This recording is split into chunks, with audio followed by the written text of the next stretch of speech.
हम लोगों ने लास्ट क्लास में क्या पढ़ा था? ट्रांसपोर्ट ऑफ ऑक्सीजन हमने लास्ट क्लास में बेटा हमने डिसोसिएशन कर्व, हाँ डिसोसिएशन कर्व हमने किया था। ये पता नहीं इसमें क्यों एडमिट करने के लिए पूछने लगा, चलो कोई बात नहीं।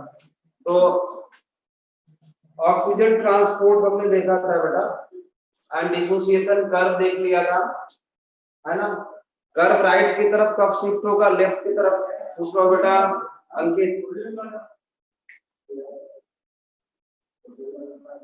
बेटा मायोग्लोबिन के केस में, in case of myoglobin curve किधर को शिफ्ट होता है, राइट और लेफ्ट?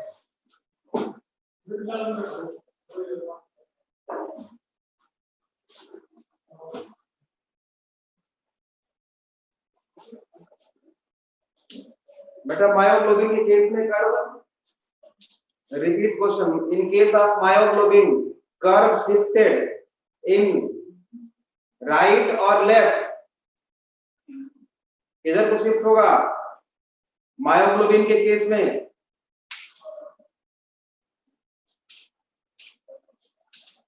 बोलो बच्चों।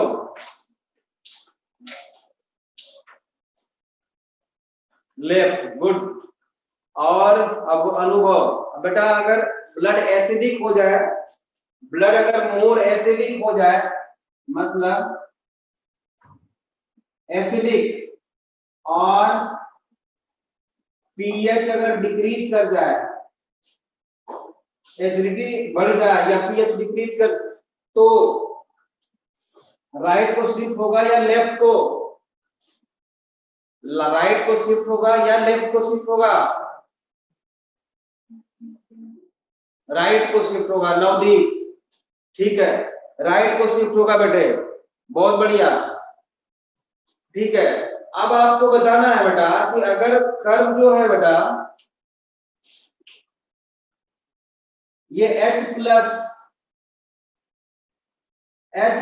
बढ़ता है तो मतलब एसिडिटी बढ़ती है, तो ये राइट की तरफ शिफ्ट हो जाएगा बेटा, यहां से यहां शिफ्ट हो जाएगा, मतलब कि ये राइट को शिफ्ट हो गया। ये राइट को शिफ्ट तब होता है जब H प्लस इंक्रीज करेगा, ये प्रोटॉन इंक्रीज करेगा बेटा, मतलब एसिडिटी बढ़ेगी, इस बात को याद रखना, ठीक है ना।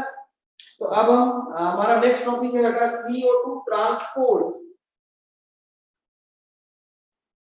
CO2 ट्रांसपोर्ट,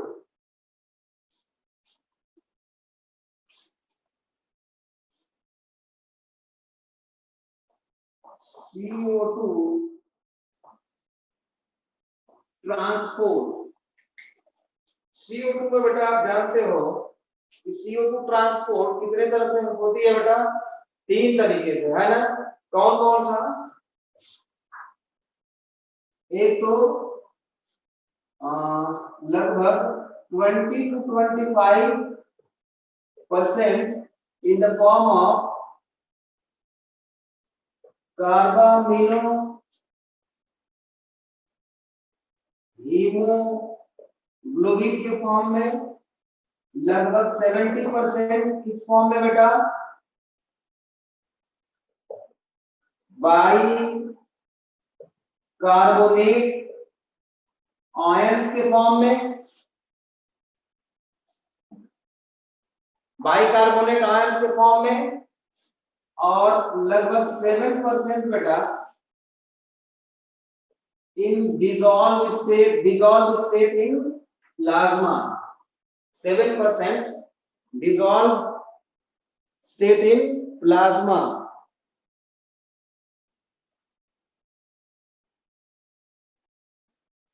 ठीक है। ये 7% dissolved in plasma, ठीक है। CO2 ट्रांसपोर्ट होता है। अब बेटा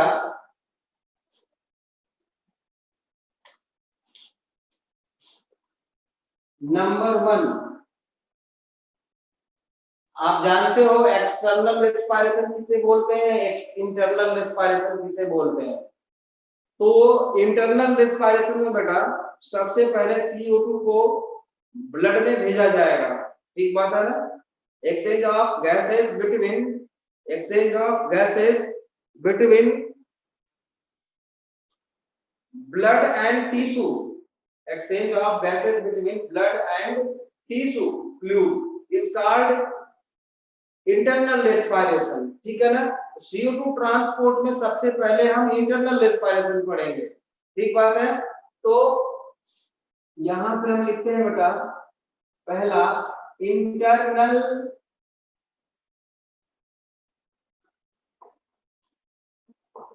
रेस्पिरेशन, या इसी को हम बोलते हैं बेटा क्लोराइड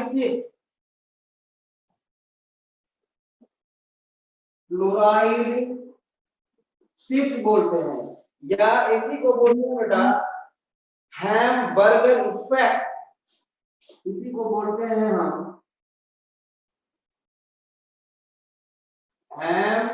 हैमबर्गर इफेक्ट। ये खाने वाला बर्गर नहीं है ना। इंटरनल रेस्पिरेशन और क्लोराइड शिफ्ट और हैमबर्गर इफेक्ट, बात सारा एक ही है, ठीक है। अब ये मान लो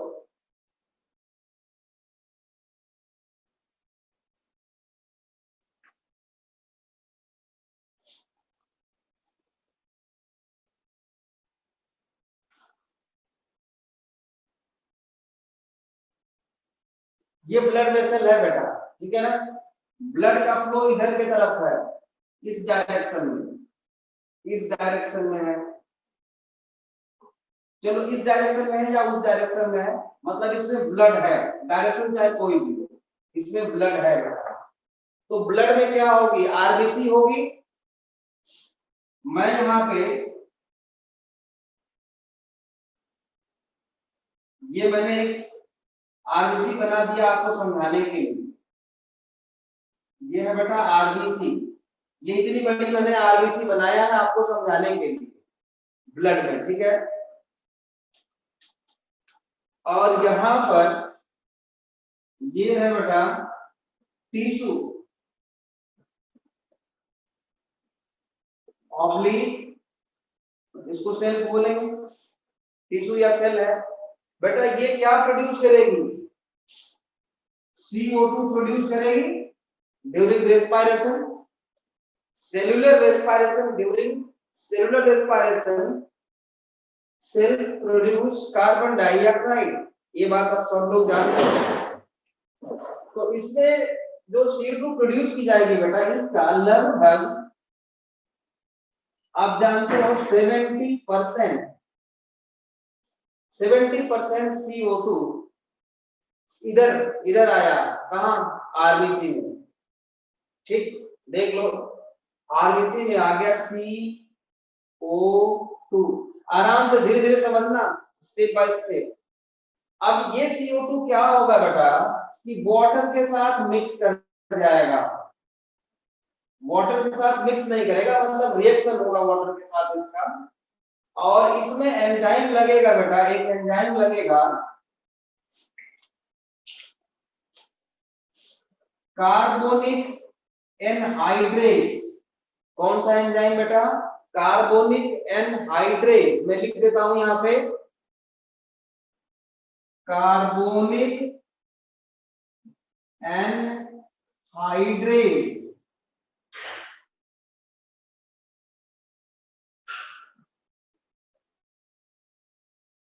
Ca, carbonic anhydrase. Carbon dioxide and water, due to presence of enzyme carbonic anhydrase, converted into H2CO3.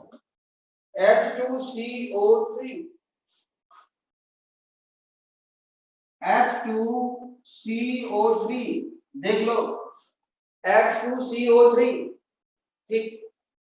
और बेटा इसी H2CO3 में फर्दर एक एंजाइम लग जाएगा, वही एंजाइम है कार्बोनिक एनहाइड्रेज, और इस H2CO3 को कन्वर्ट कर देगा बेटा ये H प्लस मतलब प्रोटॉन निकल गया, देख लो H प्लस प्लस HCO3 और ये नेगेटिव चार्ज आ गया, देख लो यहाँ पॉजिटिव चार्ज यहाँ नेगेटिव चार्ज, कार्बोनेट आयन बन गया ये बेटा, ये क्या बन गया कार्बोनेट आयन। क्या यहां तक सबको समझ में आया? यहां तक सबको समझ में आ गया? एस और नो बताना बच्चों, यहां तक समझ में सबको आया या नहीं?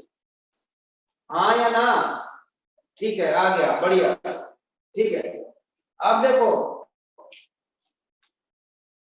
ठीक है, अब एक चीज समझने की कोशिश करते हैं बेटा, ये पोजीशन कहाँ की है बेटा, कहाँ की है? इंटरनल रेस्पिरेशन की ना।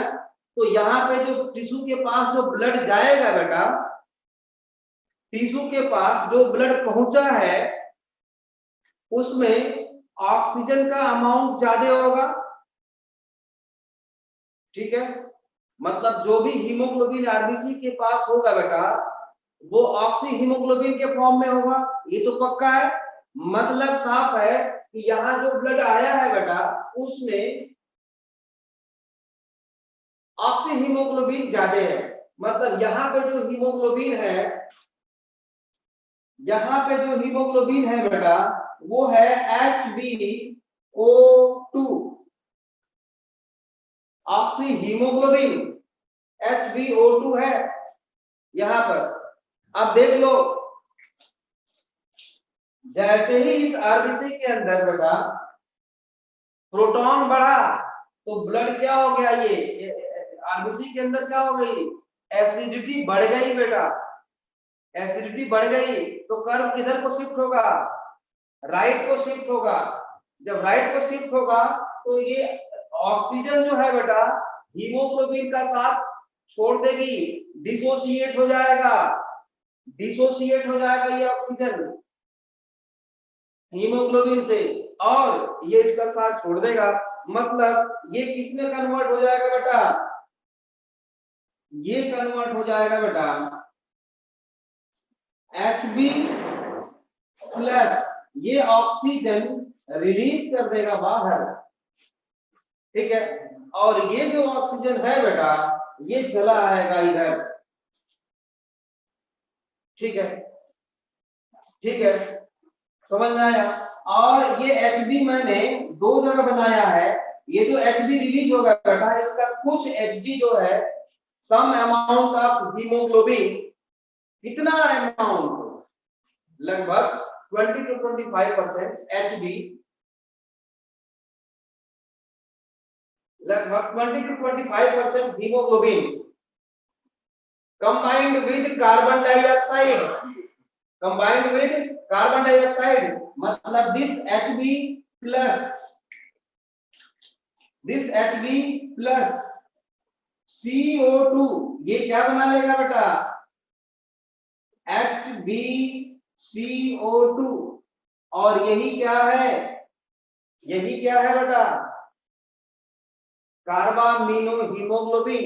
लेकिन ये जो कार्बन डाइऑक्साइड है कहां से आई, यहां से आई बेटा, यही तो है। और कितना, लगभग 20 to 25% हीमोग्लोबिन के साथ बाइंड कर गया, हीमोग्लोबिन के साथ बाइंड कर गया बेटा कार्बन डाइऑक्साइड, देख लो, और इसने बना लिया HbCO2, ठीक बात है, यहां तक कोई कंफ्यूजन नहीं होना चाहिए। अब क्या होता है, some amount of haemoglobin, some amount of haemoglobin react with proton, इससे समझ रहे हो, क्योंकि ज्यादा एसिडिटी भी ठीक नहीं है तो इससे ये रिएक्ट करके बेटा बना लेता है HHB, HHB मतलब HHB, और ये HHB जो है इसी को बोलते हैं बेटा हम हीमोग्लोबिनिक एसिड। HHB को हम बोलते हैं बेटा हीमोग्लोबिनिक एसिड। क्या बना लिया ये? Haemoglobinic acid. क्या यहां तक सबको समझ में आया? एस और नो जल्दी बताओ बेटा, यहां तक कोई कंफ्यूजन है किसी को? नहीं ना? अगर समझ में आ गया हो तो एस लिखो। ठीक है, क्लियर है? ठीक है ठीक है ठीक है, यहां तक समझ में आ गया आपको सब लोग? आगे देखते हैं क्या होता है। ठीक है, अब ये जो नेगेटिव चार्ज है बेटा, ध्यान से सुनना मेरी बात। जैसे ही H प्लस, देखो पहले जो कंडीशन थी वो तो थी, H प्लस जैसे ही बढ़ा बेटा ये काम डिसोसिएट हो गया। ये फिर क्या हुआ, ये H प्लस तो यहाँ पे यूज हो गया। जैसे ही यूज होगा बेटा ये कार्बोनेट आयन जो नेगेटिवली चार्ज है बेटा आरबीसी के बाहर आएगा। कहां पे आएगा? आरबीसी के बाहर आ जाएगा।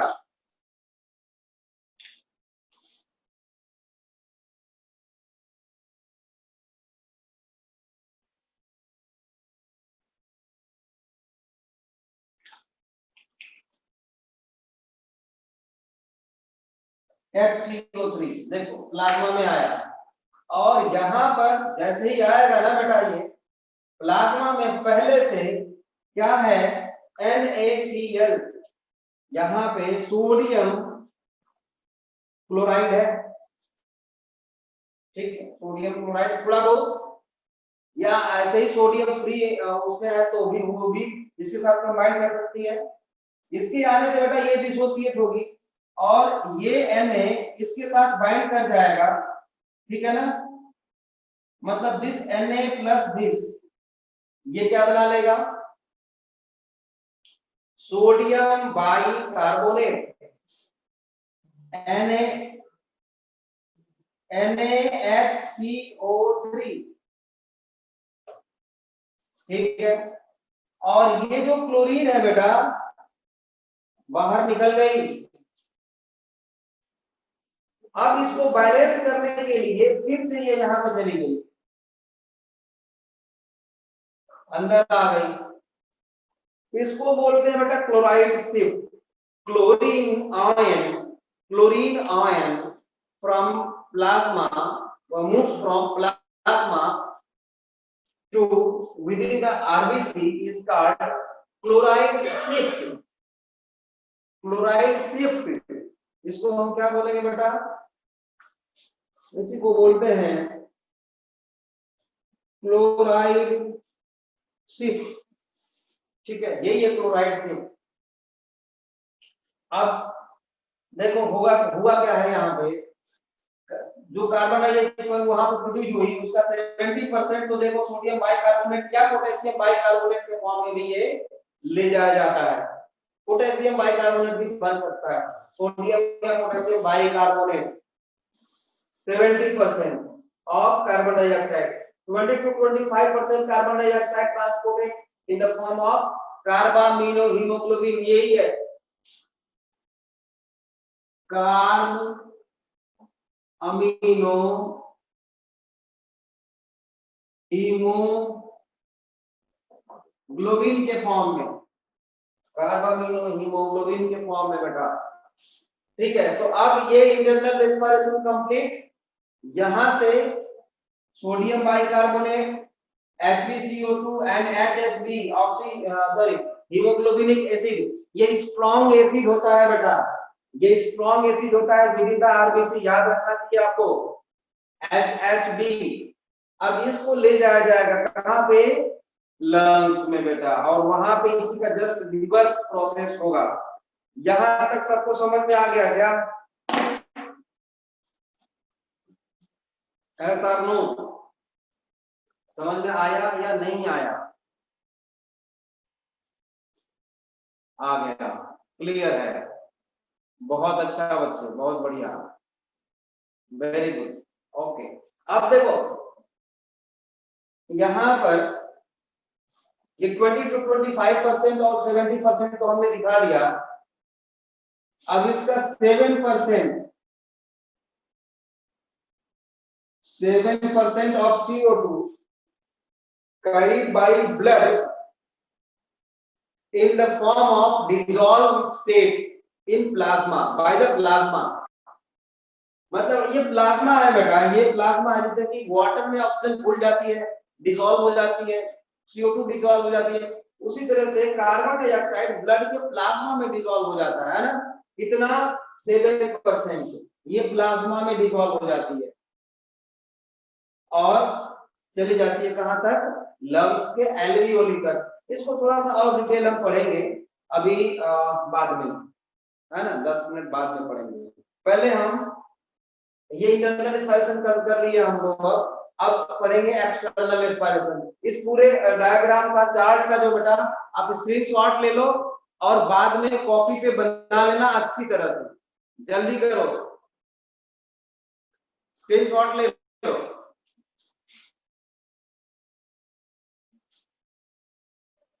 ठीक है, अब मैं इसको मिटा देता हूं।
और बेटा अभी हमने हैमबर्गर इफेक्ट लिखा था, क्लोराइड शिफ्ट को बताने वाले कौन थे? हैमबर्गर जी थे, तो उन्हीं के नाम पे इसको हैमबर्गर इफेक्ट भी बोलते हैं। आप इस बात को याद रखना, है ना।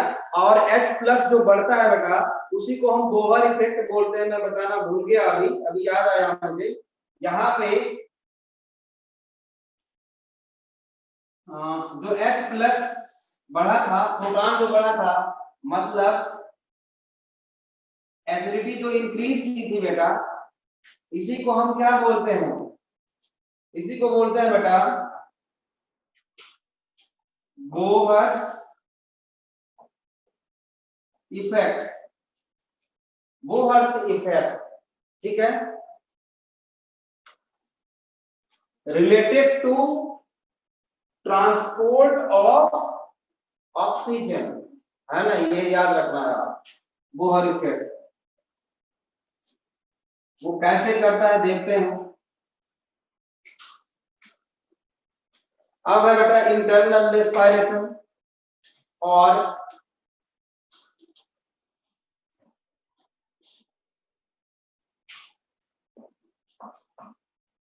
इंटरनल रेस्पिरेशन और रिवर्स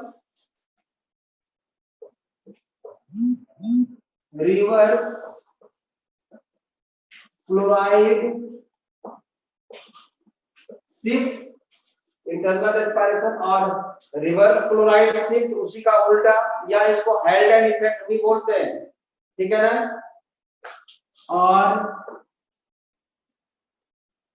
हेल्डन इफेक्ट भी बोलते हैं,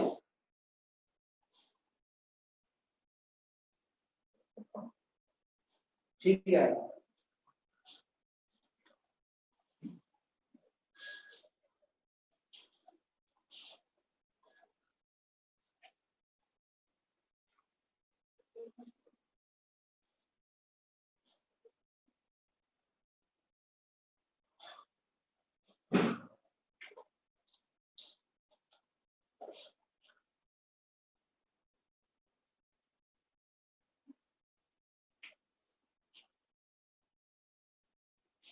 ये आरबीसी है बेटा,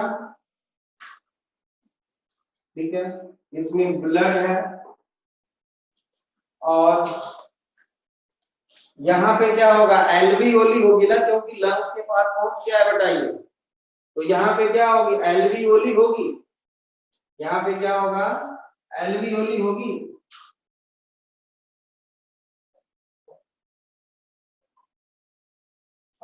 एल्वियोली। और इस एल्वियोली में बेटा आप सब जानते हो ऑक्सीजन का प्रेशर जो है 104 mmHg होता है। मतलब यहाँ पर जो ऑक्सीजन है उसको ब्लड में आना है और ब्लड की कार्बन डाइऑक्साइड को एल्वियोली में जाना है, ऐसा। अब ये जो O2 है बेटा, यहाँ पे प्रेशर डिफरेंस के कारण डिफ्यूज होके कहाँ पे आती है, आरबीसी में। तो ये जो आरबीसी है यहाँ पे आ गई, सॉरी ऑक्सीजन है वो यहाँ पे आ गया। होता क्या है बेटा, हमें पता है कि हम जो लेके आए थे टिश्यू से, वो यहाँ पे क्या था, HHB था, और यहाँ पे क्या था बेटा, यहाँ पे था HbCO2 था, ठीक है। और यहाँ पे क्या था, सोडियम बाइकार्बोनेट था। ये हम लेके आए थे वहां से, ठीक है। कहां से, इंटरनल एस्पायरेशन से। अब यहाँ पे ऑक्सीजन का प्रेशर डिफरेंस की वजह से ऑक्सीजन आरबीसी के अंदर आई। इसको आते ही बेटा, ये जो स्ट्रॉन्ग एसिड है HHB, हीमोग्लोबिन, ये क्या करता है बेटा कि ऑक्सीजन के साथ कंबाइन कर जाता है और बना लेता है HHbO2। क्या बना लिया बेटा, HHbO2। HHbO2 को हम बोलते हैं बेटा, यहां पे लिखूं मैं, HHbO2 is equal to oxy haemoglobinic acid. ये बेटा स्ट्रॉन्ग एसिड है, स्ट्रॉन्ग एसिड है, oxy haemoglobinic acid strong acid होता है। अब ये क्या करता है बेटा कि ऑक्सी हीमोग्लोबिनिक एसिड ये अनस्टेबल कंपाउंड है। क्या है, अनस्टेबल कंपाउंड है, जल्दी ही स्प्लिट हो जाता है बेटा, किसमें, तुरंत। देखना यहां H प्लस, देख लो प्रोटॉन वहां पे ऐड हुआ था, यहाँ पे अलग हो गया, H प्लस HbO2,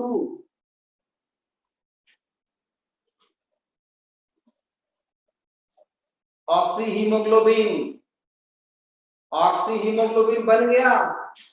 ये जाएगा या कहा, टिश्यू के पास, ठीक है। लेकिन एक काम ये और भी करता है, HHbO2 जो है स्ट्रॉन्ग एसिड है, ये HHbO2 oxy haemoglobinic acid also break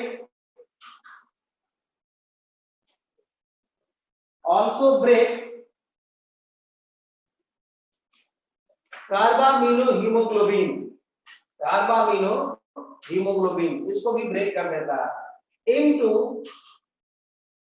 CO2 plus haemoglobin. मतलब इसको ये तोड़ देगा किसमें, CO2 प्लस Hb, और ये CO2 चला गया यहां, काम बन गया कुछ। देखो क्या क्या हो रहा है, और ये सेकेंडों में होता है बेटा, मिली सेकेंड में होता है, बहुत फास्ट होता है रिएक्शन में, समझ रहे हो। हमारा यहाँ देखो धीरे धीरे हो रहा है फुलफिल, उसी का जस्ट रिवर्स रिएक्शन हो रहा है यहाँ पे।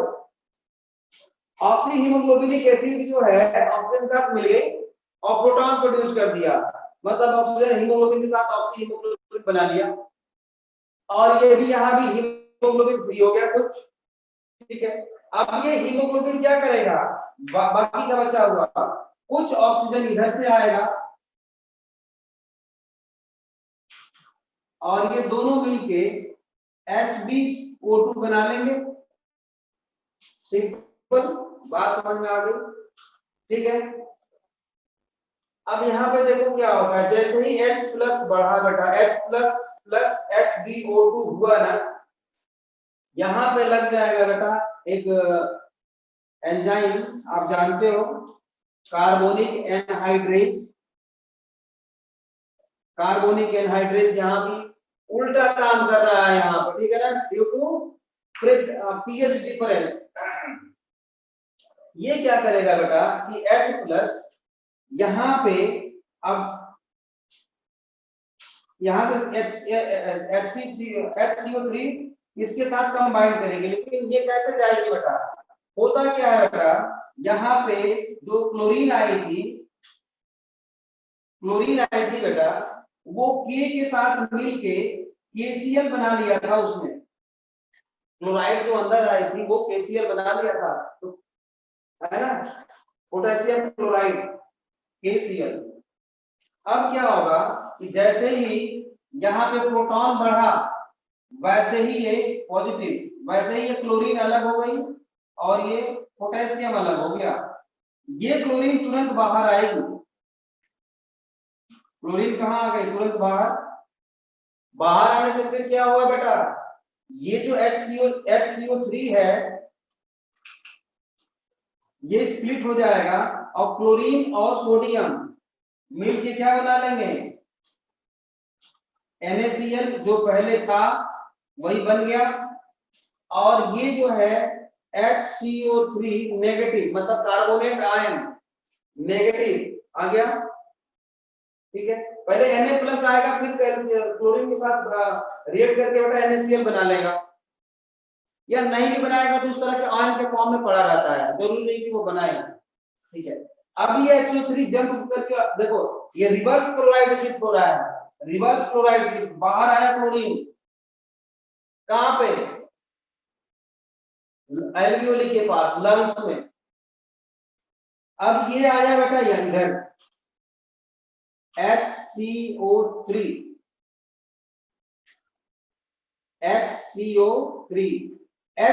Plus proton H plus carbonic anhydrase enzyme के प्रदेश में, मतलब proton plus carbonate ion HCO3 converted into H2, देख लो दो प्रोटॉन आ गए, H2CO3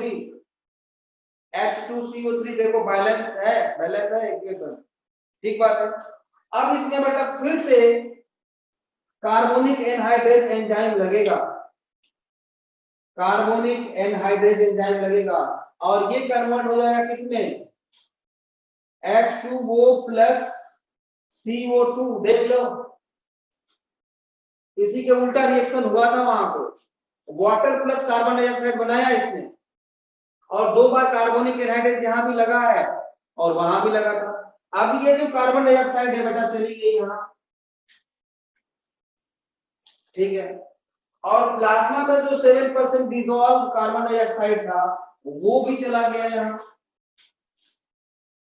तो हो गया ना एक्सटर्नल रेस्पिरेशन कंप्लीट, ठीक है। लेकिन बेटा ये जो H प्लस है प्रोटॉन, इसकी एफिनिटी होती है बाइंड्स विद कार्बोनेट आयन, ठीक है, इसकी एफिनिटी होती है, बहुत स्ट्रॉन्ग एफिनिटी होती है, इसलिए ये रिएक्शन पूरा फिर से उल्टा चल जाता है और कार्बोनिक एनहाइड्रेज इसमें हेल्प करता है। यही है रिवर्स क्लोराइड शिफ्ट या हैल्डेन इफेक्ट इसको बोलते हैं। अब एक स्टेटमेंट लिख लो, आप चाहो तो हेडिंग दे दो, रिवर्स क्लोराइड शिफ्ट, और लिखो, मैं बोल रहा हूं रिवर्स क्लोराइड शिफ्ट लिखो, at the level of alveoli at the level of alveoli, oxygen binds with the, at the level of alveoli, oxygen binds with the hemoglobinic acid HHB, binds with hemoglobinic acid, comma, forming strong acid, forming strong acid, which favors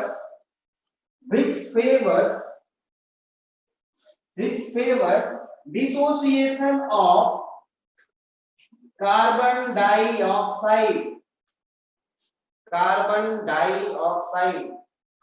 हाँ बेटा, बहुत ज्यादा strong acid है तो haemoglobin के लिए बेटा dissociation का काम करता है। आप ये मत समझना कि मतलब एसिडिक हो जाएगा तो कर्व जो है राइट की तरफ शिफ्ट होता है तो CO2 के ट्रांसपोर्ट को फेवर करता है, वो तो ठीक है, लेकिन ऑक्सीजन के रिस्पेक्ट में देखें तो वो डिसोसिएशन है और यहाँ पे कार्बन डाइऑक्साइड भी अलग होगी, लेकिन ऑक्सीजन डिसोसिएट कब होती? अच्छा, रिपीट स्टेटमेंट लिखिए, क्या लिखा? रिवर्स क्लोराइड शिफ्ट में लिखिए which forming a strong acid which favors, यहाँ पे मैंने बताया है ना, या which breaks CO2 from hemoglobin, which breaks CO2 from hemoglobin। मतलब क्या हुआ? Dissociation of carbon dioxide. यहाँ पे ये HHB जो है HHbO2 इसको अलग होने में हेल्प कर रहा है बेटा, ये कहने का मतलब है। और ये रिवर्स क्लोराइड शिफ्ट को हम बोलते हैं बेटा हेल्डन इफेक्ट या इंटरनल सॉरी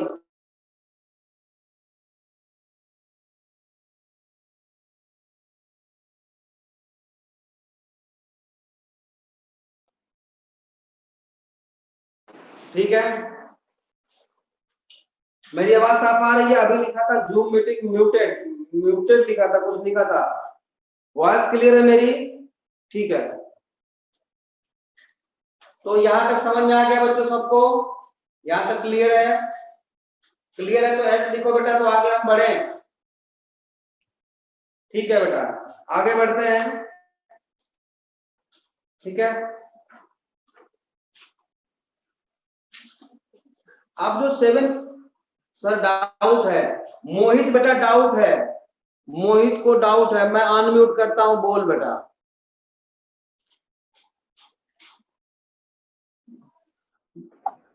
सर यहाँ पे जो प्रोटॉन बड़े हैं, H+ बड़े हैं, वो HbCO2 को तोड़ने में हेल्प कर रहे हैं, डिसोसिएशन में हेल्प कर रहे हैं। कौन H+? हाँ गुरुजी, HbCO2 को तोड़ने में हेल्प कर रहे हैं जो। देखो अभी यहां तक नहीं है। पहला काम क्या हुआ है कि सबसे पहले क्या हुआ है बेटा, ऑक्सीजन यहां से आई है और HHB के साथ मिलकर HbO2 बनाया है, राइट? अब इसके बनने से पहला जो काम हुआ है, HHbO2 ने जो स्ट्रॉन्ग एसिड है उसने इसको तोड़ दिया है। ठीक है, इसको तोड़ा है तो कार्बन डाइऑक्साइड मूव कर गई एल्वियोली में, बचा हीमोग्लोबिन। अब ये हीमोग्लोबिन जो बचा, यहाँ पे हीमोग्लोबिन फ्री हो गया। इसको तोड़ने के बाद क्या हुआ, ये खुद ही स्प्लिट हो गया बेटा, प्रोटॉन प्रोड्यूस कर दिया इसने। ठीक बात है, H+ प्रोड्यूस किया। अब H+ प्रोड्यूस किया तो प्रोटॉन हो गए, एसिडिक हो जाएगा ब्लड। तो एसिडिटी से प्रिवेंट करने के लिए बेटा हुआ क्या है, ये कार्बोनिक एनहाइड्रेस एंजाइम फिर से एक्टिव होगा और इसको इधर ये वाला प्रोसेस होगा और ये H2CO3 बना लिया। अब इसके बाद जो हीमोग्लोबिन बचा ना यहाँ पे, अब क्या होगा, ऑक्सीजन के साथ बाइंड करके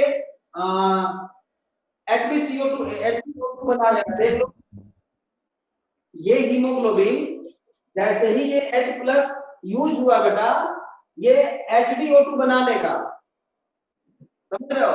ओवरऑल हम बेटा 1 बाय 1 करके बता रहे हैं आपको ये प्रोसेस, लेकिन एक्चुअल में ये मिली सेकेंड का खेल है, एक साथ हो जाता है, सारा सारा कुछ एक साथ हो जाता है, समझ में आया? मतलब कि जो H प्लस हाँ बोलो बोलो मोहित बोलो। HbCO2 से हमें सर जी हाँ हाँ HbCO2 से जो हमें हीमोग्लोबिन मिला है वो एसोसिएट हो जाए ऑक्सीजन के साथ, इसके लिए हम H प्लस को HCO3 माइनस के साथ जोड़ना चाहते हैं Ca की प्रेजेंस में, बिल्कुल बिल्कुल बिल्कुल। नहीं तो डिसोसिएशन हो जाएगा अगर H प्लस बना रहता है तो। HB अगर H प्लस बना रहता, अगर Ca नहीं होता तो Hb और O2 का डिसोसिएशन हो जाता। बिल्कुल हो जाता है बेटा, बिल्कुल हो जाता है, 100% हो जाता है, क्योंकि आप जानते हो H प्लस इंक्रीज करेगा तो कर्व इधर को शिफ्ट होगा, राइट को, मतलब ऑक्सीजन के साथ हीमोग्लोबिन के साथ रहने नहीं देगा वो। जी गुरुजी। हाँ इसीलिए ऐसा होता है, बिल्कुल सही बात है। थैंक यू गुरुजी। समझ में आ गया? जी गुरुजी आ गया जी। ठीक है, ओके, आगे बढ़ते हैं बेटा।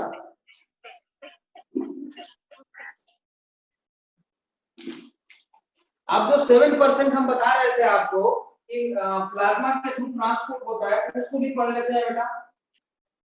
7% of CO2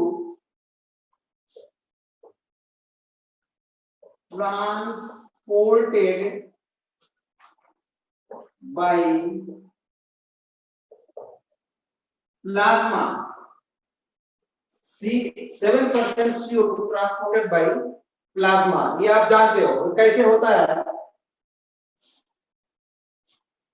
एक स्टेटमेंट लिखो, आप जानते हो बेटा कि CO2 की सॉल्युबिलिटी ज्यादा है ना, ज्यादा है, लिखिए because of high solubility, because of high solubility 7% CO2, because of high solubility 7% of CO2, 7% of CO2 get dissolved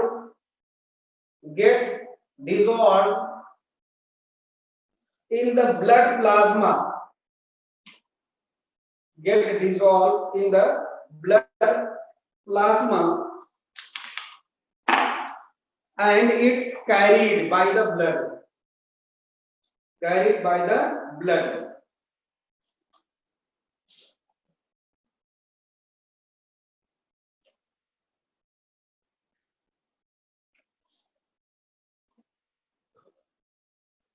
ठीक है बेटा,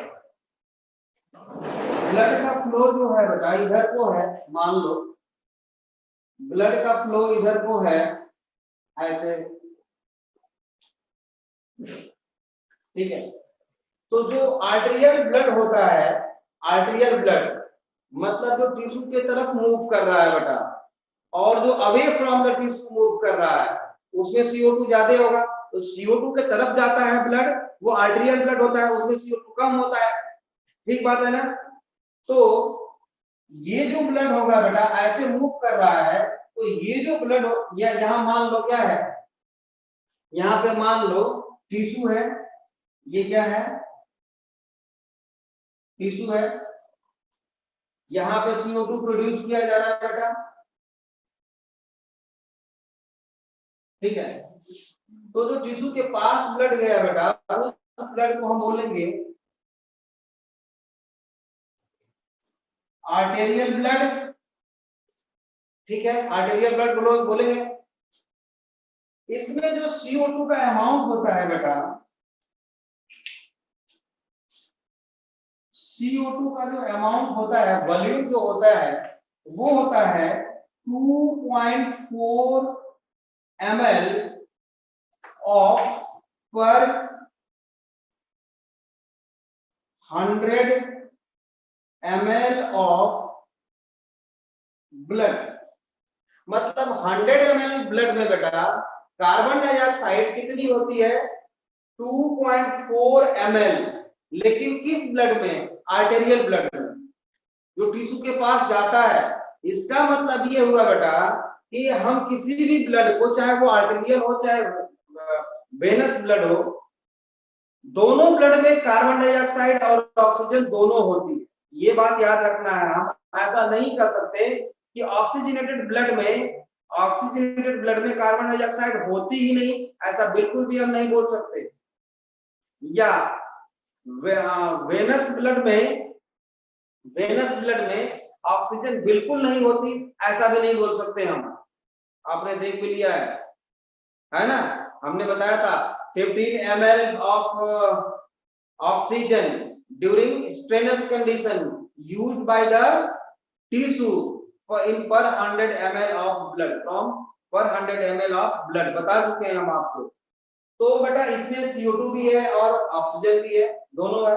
CO2 का वॉल्यूम होता है बेटा 2.4 ml ऑफ पर 100 ml ऑफ ब्लड, या इसको हम पर डेसीलीटर भी बोल सकते हैं। क्यों? 1 decilitre is equal to 100 ml होता है। ठीक है, जब इसमें ये ब्लड इधर को जा रहा है बेटा ऐसे, इसमें CO2 आके मिक्स हो गई, तो अब ये कौन सा ब्लड हो गया? इसी को तो वेनस ब्लड बोलेंगे, इसी को तो वेन बोलते हैं हम। तो ये कौन सा ब्लड है बेटा? ये है वेनस ब्लड। वेनस ब्लड में CO2 कितना हो गया? ये हो जाता है बेटा लगभग 2.7 ml ऑफ पर 100 ml ऑफ ब्लड और पर डेसीलीटर ऑफ ब्लड। ठीक बात है, समझ में आ गया? सिंपल सी बात है। ये ब्लड प्लाज्मा है, प्लाज्मा में 7% डिसॉल्व हो गया। ये 7% की बात हम कर रहे हैं बेटा, यहाँ पे 7% की बात कर रहे हैं। हेंस अब हम क्या लिखें बेटा? Hence about this minus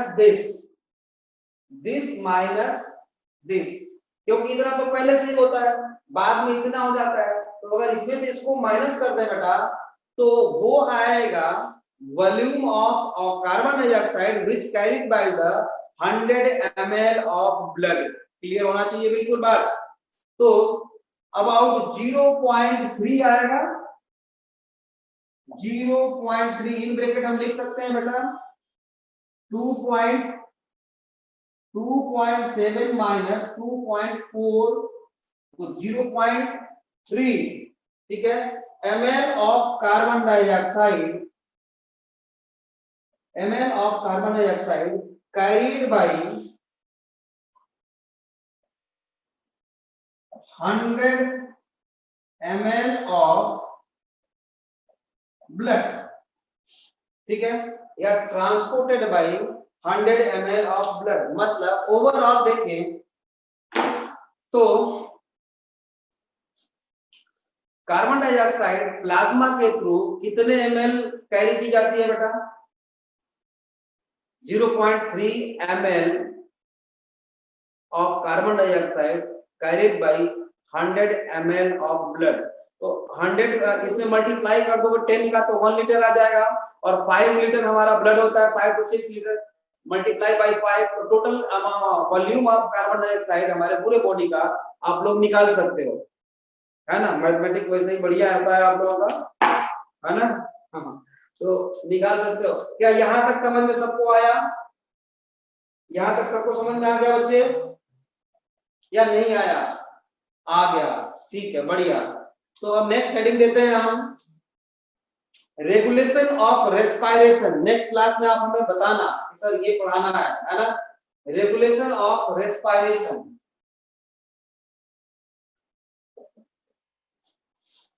regulation of respiration, ठीक है, ये हम पढ़ेंगे नेक्स्ट क्लास में, जब भी होगी हमारी क्लास।